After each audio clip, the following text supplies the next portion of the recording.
on mesure l'activité cérébrale et on rend sensible à la personne qui est en train de produire cette activité cérébrale une jauge ou une indication qui essaye de quantifier en fait, quelque chose sur son activité cérébrale. Alors, pour vous donner quelques exemples, par exemple, certaines ondes qui s'appellent les ondes alpha, qui oscillent autour de 10 Hz, sont associées à l'état de relaxation.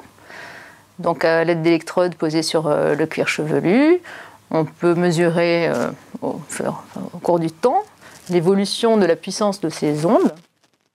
Et on peut transmettre à la personne un voyant qui va indiquer que dans une certaine région de son cerveau, correspondant à là où on a mis les électrodes, ces oscillations sont plus ou moins présentes et ça peut donner une idée sur l'état de relaxation de cette personne. C'est un exemple parmi d'autres. On confond parfois le terme neurofeedback et interface cerveau-ordinateur.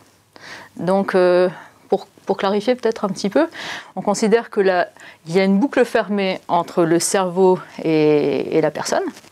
D'accord ? On rend visible ou sensible, ça peut être auditif aussi, à la personne quelque chose sur son activité cérébrale.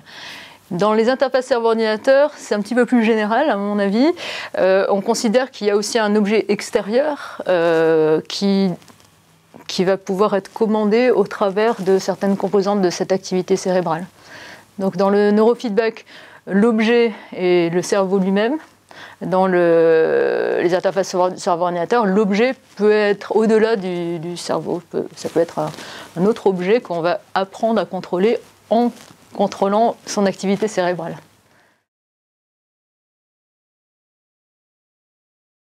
Un des buts qu'on peut imaginer, c'est d'apprendre qu'il y ait un thérapeute, peut-être associé à cette interaction entre le cerveau et la personne, ou la personne et son cerveau, et un thérapeute qui essaye de favoriser certaines activités cérébrales pour venir en aide à cette personne si elle a un problème, par exemple.